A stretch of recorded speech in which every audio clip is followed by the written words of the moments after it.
बृजमोहन अग्रवाल का इस्तीफा मंजूर हो चुका है। मंत्री पद का इस्तीफा राजभवन से मंजूर किया गया है। सीएम विष्णुदेव साय की सलाह पर इस्तीफे को मंजूरी मिल चुकी है। 19 जून की तारीख से इस्तीफा मंजूर किया गया। 20 जून को राजभवन ने अधिसूचना जारी की है। राजभवन से अधिसूचना को लेकर भी लेटर जारी हो चुका है। तो बड़ी और अहम खबर ये कि बृजमोहन अग्रवाल के इस्तीफे पर अब सस्पेंस खत्म हो चुका है। राजभवन से इस्तीफे को मंजूरी मिल चुकी है। 19 जून की तारीख का इस्तीफा मंजूर हुआ है। राजभवन ने अधिसूचना जारी कर दी है। मंत्री पद का इस्तीफा मंजूर कर लिया गया। मुख्यमंत्री विष्णुदेव साय की सलाह पर यह इस्तीफा मंजूर किया गया है। तो इस वक्त की बड़ी खबर, सबसे बड़ी खबर यही कि बृजमोहन अग्रवाल का इस्तीफा मंजूर हो चुका है। बृजमोहन अग्रवाल,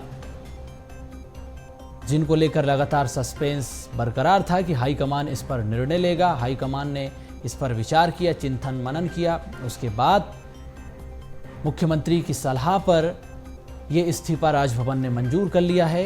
लेटर भी जारी कर दिया, अधिसूचना जारी कर दी है।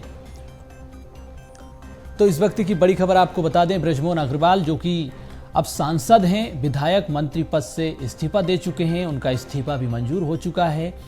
अब वो संसद में जनता की आवाज़ उठाएंगे। मंत्री पद में अब वो नहीं रहेंगे। तो सीएम विष्णुदेव साय की सलाह पर इस्तीफा मंजूर हो चुका है। राजभवन से अधिसूचना जारी हो चुकी है। तो 20 जून को राजभवन ने अधिसूचना जारी कर दी है। बृजमोहन अग्रवाल का इस्तीफा मंजूर कर लिए गए हैं। और इसी खबर पर हमारे साथ छत्तीसगढ़ से resident editor doctor Awadhesh Mishra ji जुड़ चुके हैं। अवधेश जी, बृजमोहन अग्रवाल का इस्तीफा मंजूर हो चुका है। राजभवन ने मुख्यमंत्री की सलाह पर अधिसूचना भी जारी कर दी है। बिल्कुल बिल्कुल, आपने बिल्कुल सही कहा। देखिए, 19 तारीख को तारीख थी जब बृजमोहन अग्रवाल ने मंत्री पद से इस्तीफा दिया था। कैबिनेट की बैठक के बाद उन्होंने अपना इस्तीफा सौंपा था। उसी दिन 19 तारीख को ही ये इस्तीफे की जो कॉपी थी वो राजभवन जो पहुंच गई थी, क्योंकि नियमानुसार राज्यपाल को इस्तीफा मंजूर करना होता है और मंत्री पद की जब शपथ होती है तो भी राज्यपाल के द्वारा दिलाई जाती है। तो संविधान में इस बात का उल्लेख किया गया है कि राज्यपाल जो है वो इस पे निर्णय लेंगे। तो मुख्यमंत्री के सलाह पे राज्यपाल ने इस्तीफा 19 तारीख को ही मंजूर कर लिया। 20 तारीख को तारीख थी, मतलब कल के तारीख पर अधिसूचना भी जारी कर दी गई।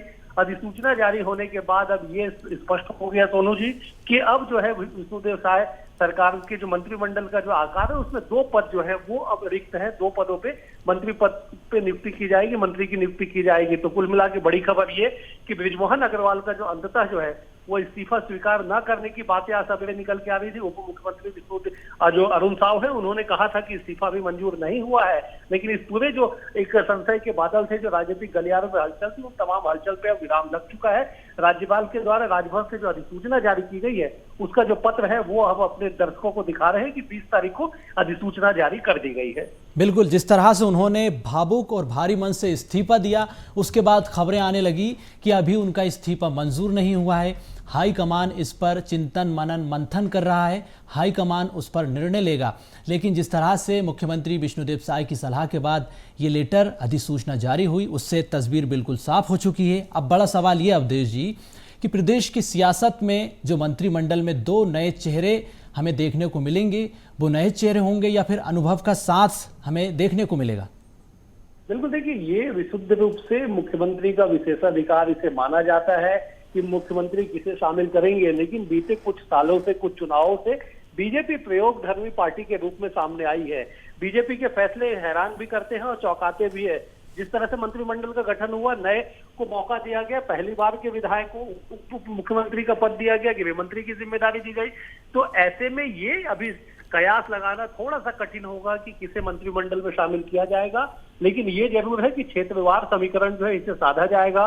रायपुर संभाग का जो नंबर है जरूर इसमें लगेगा, क्योंकि रायपुर से ही मंत्री थे, विधायक थे बृजमोहन अग्रवाल, उन्होंने इस्तीफा दिया। उसके बाद ये कहा जा रहा है क्योंकि निकाय के चुनाव भी सामने होने हैं तो रायपुर संभाग या रायपुर जिले की बारी जरूर आएगी। तो रायपुर से दावेदारों की बात कर ली जाए तो राजेश मूणत पहले मंत्री रह चुके 15 सालों तक, उनकी दावेदारी पुख्ता मानी जा रही है।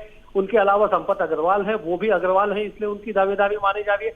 खुशवंत साहब है, उनकी दावेदारी, पुरंदर मिश्रा हो, तो तमाम ऐसे जो लोग हैं उनकी जो दावेदारी है मजबूत मानी जा रही है। इसके अलावा बिलासपुर और दुर्ग संभाग के भी नामों से चर्चा चल रही है कि इन संभाग से भी शायद किसी को मंत्री बनाया जाए। लेकिन कुल मिला के ये जो बातें निकल के आ रही थी कि आला कमान के निर्णय के बाद, आला कमान से चर्चा के बाद इस्तीफा मंजूर होगा, ये तमाम बातें जो है केवल सियासत के गलियारों में सीमित हो गई। राजभवन से जो अधिसूचना की कॉपी जारी की गई, ये बताने के लिए काफी है कि 19 तारीख से ही जो मुख्यमंत्री के सलाह पे बृजमोहन अग्रवाल का जो मंत्री पद से इस्तीफा था उसे मंजूर कर लिया गया है। बिल्कुल, बहुत धन्यवाद तमाम जानकारी के लिए अवधेश जी।